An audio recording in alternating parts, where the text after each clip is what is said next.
আসসালামু আলাইকুম, কেমন আছেন সবাই? গুজরাটে বাংলা ব্লগে স্বাগত জানাই। আজ আমি তৈরি করছি মটর গ্রেভি। এই রেসিপিটা খুবই টেস্টি এবং খেতেও ইয়াম্মি।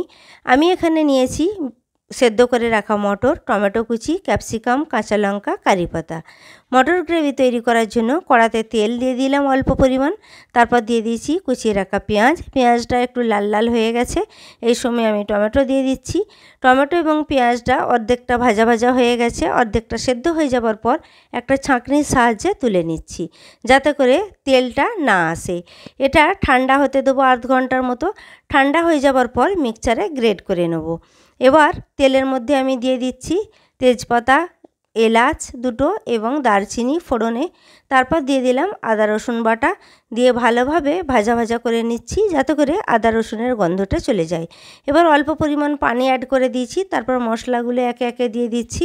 অল্প পরিমাণ লবণ, অল্প পরিমাণ 1 চামচ মতো হলুদ গুঁড়ো, 1 চামচ কাশ্মীরি লঙ্কার গুঁড়ো, তারপর দিয়ে দিচ্ছি 1 চামচ জিরে গুঁড়ো। আপনারা পারলে ঝালের জন্য লঙ্কা গুঁড়ো কিংবা ঝাল কাঁচা লঙ্কা ব্যবহার করতে পারেন। আমরা ঝাল খাই না, সেজন্য ঝাল লঙ্কা গুঁড়ো ব্যবহার করি না। এবার ভালোভাবে কষিয়ে নিয়ে গ্রেট করে রাখা পেঁয়াজ এবং টমেটোটা অ্যাড করে দিলাম। সব একত্রে ভালোভাবে আমি কষিয়ে নিচ্ছি। পেঁয়াজ এবং টমেটোটা ঠান্ডা হয়ে যাওয়ার পর মিক্সচারে আমি গ্রেট করে রেখেছিলাম, সেটা স্কিপ করা আছে।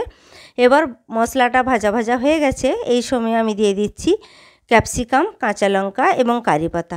ভালোভাবে আমি কষিয়ে নিচ্ছি, ভালোভাবে কষিয়ে নিচ্ছি পারফেক্টভাবে, যাতে গ্রেভিটা তৈরি হয়।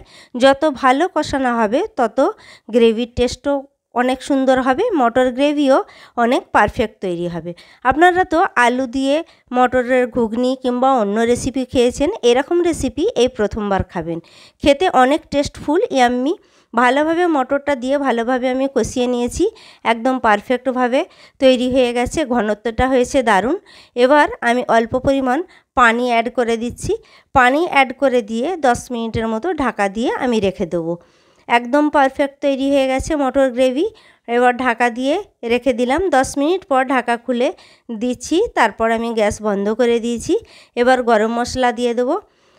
মটর গ্রেভির ঘনত্বটা হয়েছে দারুণ এবং মটর গ্রেভির ইনগ্রিডিয়েন্টস হয়েছে একদম পারফেক্ট। একদম ফ্লেভারে ভরা মটর গ্রেভি রেসিপি খুবই সুন্দর হয়েছে। আপনাদেরকে কেমন লাগলো আপনারা অবশ্যই জানাবেন, কমেন্ট করে জানাবেন। আর ভিডিওটা যদি ভালো লাগে ফেসবুকে ফলো, ইউটিউবে সাবস্ক্রাইব করে দেবেন। ফলো এবং সাবস্ক্রাইব করার জন্য আপনাদের কাছে অনেক অনেক অনুরোধ রইল আমার। আর ভালো লাগলে লাইক শেয়ার করতে ভুলবেন না। আসবো আবার নতুন নতুনত্ব রেসিপি নিয়ে। ততক্ষণ পর্যন্ত ভিডিও এন্ড করলাম। আল্লাহ হাফিজ।